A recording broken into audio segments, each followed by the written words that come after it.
प्रणाम दोस्तों, कैसे हैं आप सब। आप सबका एक बार फिर से हार्दिक स्वागत है आपके अपने YouTube चैनल महाकाल भक्ति ज्ञान में। दोस्तों, भाद्रपद मास के शुक्ल पक्ष की सप्तमी तिथि के दिन संतान सप्तमी का व्रत किया जाता है, अर्थात कि आज ही के दिन यह व्रत किया जाता है।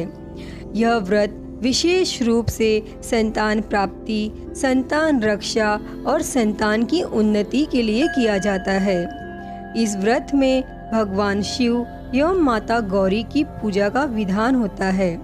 भाद्रपद के शुक्ल पक्ष की सप्तमी का व्रत अपना एक विशेष महत्व रखता है।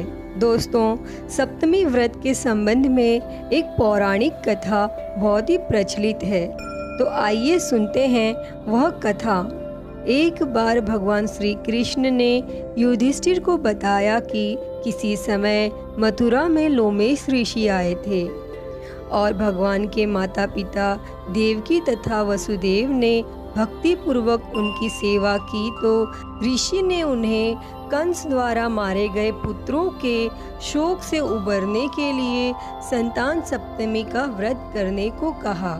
लोमेश ऋषि ने उन्हें व्रत का पूजन विधान बताकर व्रत कथा बताते हुए कहा कि नहुष अयोध्यापुरी का प्रतापी राजा था। उसकी पत्नी का नाम चंद्रमुखी था। उसके राज्य में ही विष्णुदत्त नामक एक ब्राह्मण रहता था। उसकी पत्नी का नाम रूपवती था। रानी चंद्रमुखी और रूपवती में परस्पर घनिष्ठ प्रेम था। एक दिन वे दोनों सरयू में स्नान करने गईं।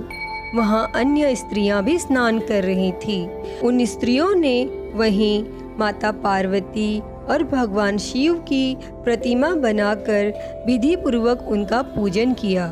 तब रानी चंद्रमुखी व रूपवती ने उन स्त्रियों से पूजन का नाम तथा विधि पूछी और इस पर उन स्त्रियों में से एक ने बताया कि यह व्रत संतान देने वाला है।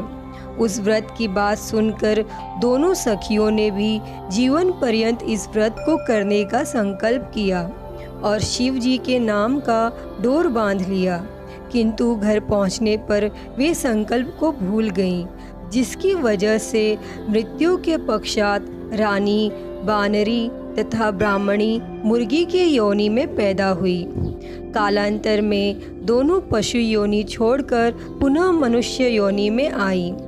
चंद्रमुखी मथुरा के राजा पृथ्वीनाथ की रानी बनी और रूपवती ने फिर एक ब्राह्मण के घर जन्म लिया। इस जन्म में रानी का नाम ईश्वरी तथा ब्राह्मणी का नाम भूषणा था। भूषणा का विवाह राजपुरोहित अग्निमुखी के साथ हुआ। इस जन्म में भी रानी और ब्राह्मणी में बड़ा प्रेम हो गया और व्रत भूलने के कारण ही रानी इस जन्म में भी संतान सुख से वंचित रही और भूषणा ने व्रत को याद रखा था। इसीलिए उसके गर्भ से सुंदर व स्वस्थ 8 पुत्रों ने जन्म लिया। और फिर रानी ईश्वरी पुत्र शोक की संवेदना के लिए एक दिन भूषणा से मिलने गई। उसे देखते ही रानी के मन में ईर्ष्या पैदा हो गई और उसने उसके बच्चों को मारने का प्रयास किया, किंतु बालक न मर सके। उसने भूषणा को बुलाकर सारी बात बताई और फिर क्षमा याचना करके उससे पूछा कि किस कारण तुम्हारे बच्चे नहीं मर पाए। तब भूषणा ने उसे पूर्व जन्म की बात स्मरण कराई और कहा कि उसी के प्रभाव से आप मेरे पुत्रों को चाहकर भी न मरवा सकी। यह सब बात सुनकर रानी ईश्वरी ने भी विधि पूर्वक संतान सुख देने वाला यह मुक्ताभरण व्रत किया। तब व्रत के प्रभाव से रानी गर्भवती हुई और एक सुंदर बालक को जन्म दिया। तो दोस्तों, उसी समय से पुत्र प्राप्ति और संतान की रक्षा के लिए यह व्रत प्रचलित है। दोस्तों, अगर आप लोगों को ये वीडियो अच्छी लगी हो तो प्लीज़ लाइक करें, शेयर करें, कमेंट करें और मेरे चैनल को सब्सक्राइब कर नोटिफिकेशन बेल को ज़रूर ऑन कर लें। हर हर महादेव। धन्यवाद।